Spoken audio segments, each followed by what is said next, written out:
Right, so this is the first video for the website,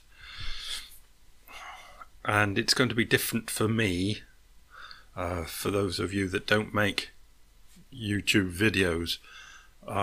Well, I mentioned it once, but I kind of have a voice that I know who I'm talking to in a video, as in one person, two person people, kind of a group of people, or everybody. But for this video, I really don't know who I'm talking to, so I'm going to kind of struggle. It's just the way it is.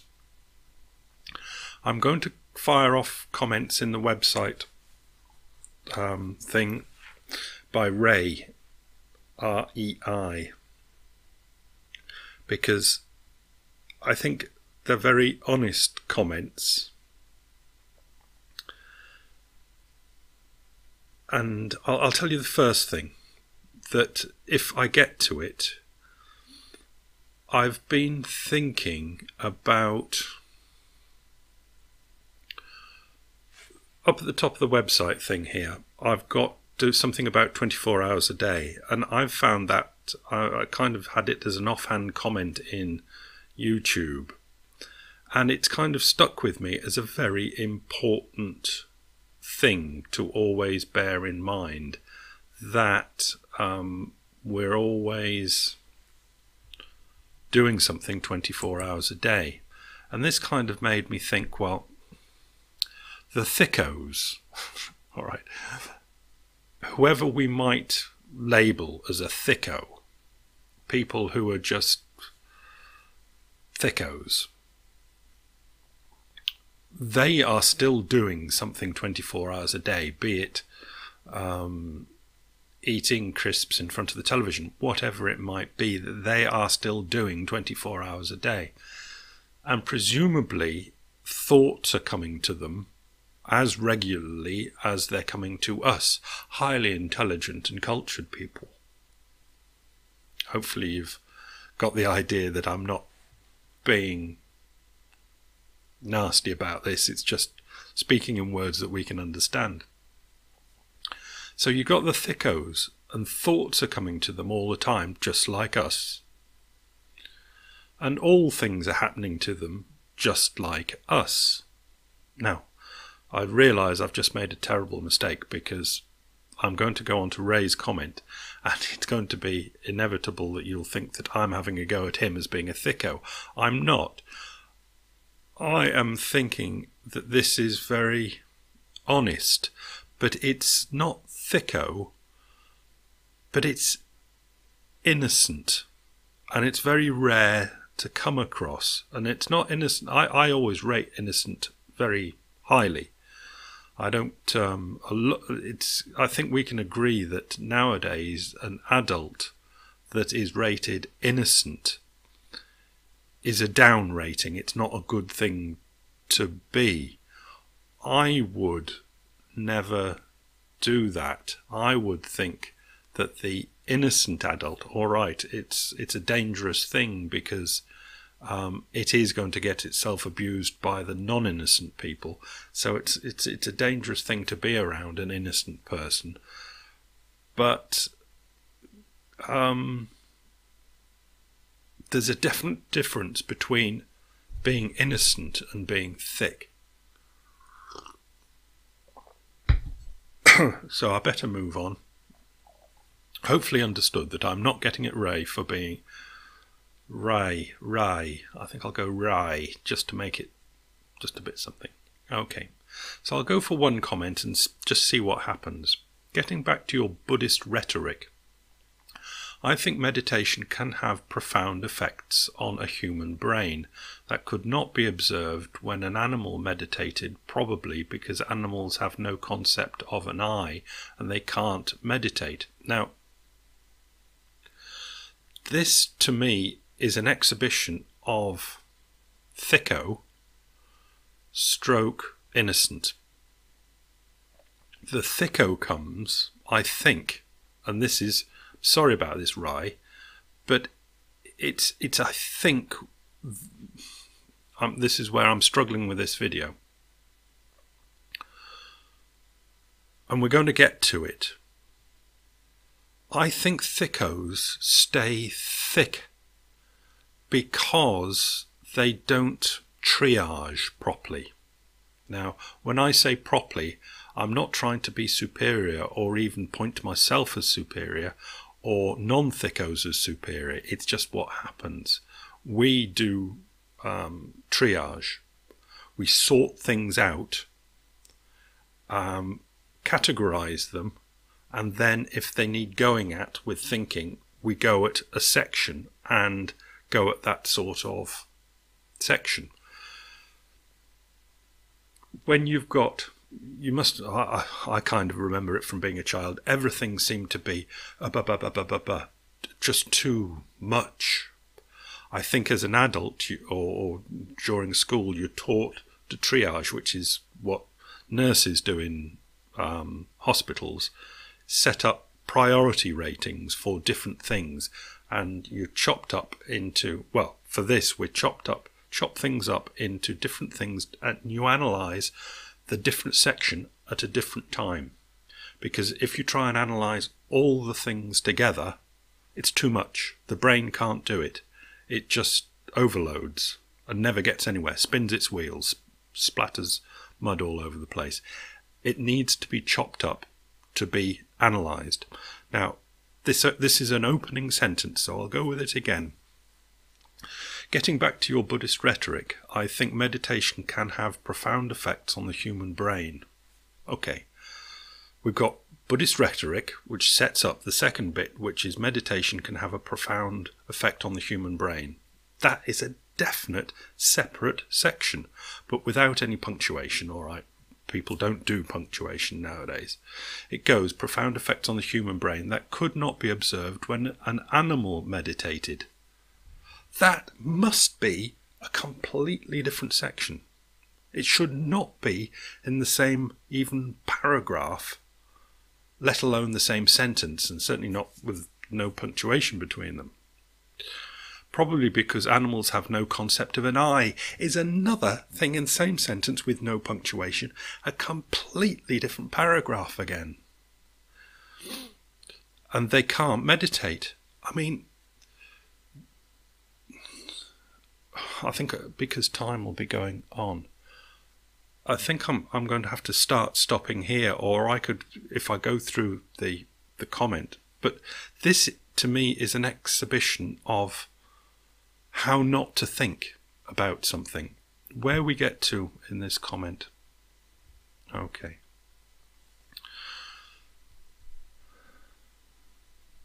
Animals. It ends up, but we know one thing for sure, in the universe everything seems to spin. Okay, where is that bit that I wanted? It doesn't matter.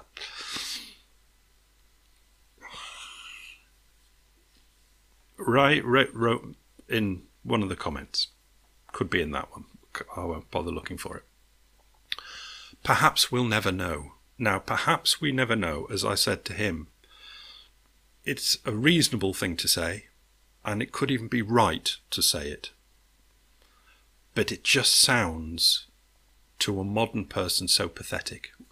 We'll never know, perhaps we'll never know. There's nothing more. It's something when you don't want to get into the subject and you just want to, the equivalent of run away, you just say, oh, we'll probably never know. And then you get back to eating your crisps and watching the television. Now, I'll reiterate, re-say, that it is probably the most reasonable thing to say. It is probably the most correct thing to say, because I'm not sure how much humans can ever know about anything. But it is such a wondrously pathetic thing to say. And I was thinking, is this just an exhibition of patheticness, innocence, stupidity? And I was going to go into this video as it's innocence, it's the nice thing to say. Let's not upset anybody. Let's let everybody think what they want to think and just say, oh, we'll never know. And that's just to say, well, I wash my hands of making any decisions. fair enough. I say fair enough. Fine, if that's the way it comes out, that's the way it comes out. But just reading that first sentence and the way it was just a complete mashing of all sorts of huge concepts, huge ideas that need books written about them, completely separate books written about them, all put into the same sentence. This shows to me a brain that is not doing triage and will never understand anything, or never will think it understands anything, because it hasn't learnt how to think. I think I should throw in here, I don't know that there's great advantage in learning how to think. It could lead to more suffering than actually being in a childish situation of all these concepts seemingly flying round and being in a permanent dazzled, stunned, not knowing situation of what's going on in the world. I can't make head nor tail of it. That, I don't know if is that bad? We thinking people would think it was bad, but maybe it's a wondrous place to be, thinking that the whole world is so confusing that it's just incomprehensible. The whole world is incomprehensible. Us people who got taught at school how to carve things up and then go at the individual pieces, we could be in more mental turmoil. So this is what, let's go back to the beginning, because I think I can round the video off to a certain extent. That the Thickos are I think they're just spinning their wheels. With the world to them is so confusing that just concepts come and stay for a while and then go again. Just vup. And this should be ignorance is bliss. It should be absolutely nice, but they'll have a certain amount of triage, so they'll get stuck and actually get out of the mud every now and then. Whereas I think our thoughts will be coming in a more regulated sort of way, as in one comes through, and it won't come through on its own like a little, a single runner going whoosh. It'll always come through as a peloton of runners, where one will lead to the next one, which will lead to the next one, and there'll be series of these things coming through. I don't know if one's better or the other, because there's one particular person in my life that she undeniably thick and seemed happy enough, and it kind of bothered me that I was bothered to think about things and she never was. She could just sit there and seemingly go. And I was thinking, is this torment or is this ignorance is bliss? And I think it could be ignorance is bliss. You're just sitting there and a cloud comes across and goes through. And another cloud comes across and goes through. Ours are more tormented, I think, that things are joined up. They're coming through in a more... Is it more exciting to have this and then the subconscious thinking coming, and then another obviously connected thought comes, the subconscious thinking, and another one comes through? Or is that just the equivalent of clouds again?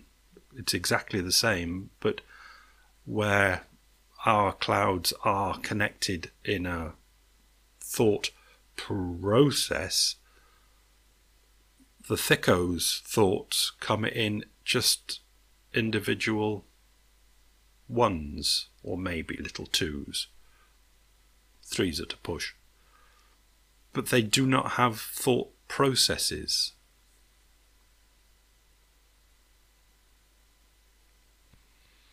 So I'll finish it there, and I realise that this really doesn't come across to Ray as being very complimentary, but it's really not meant to be non-complimentary,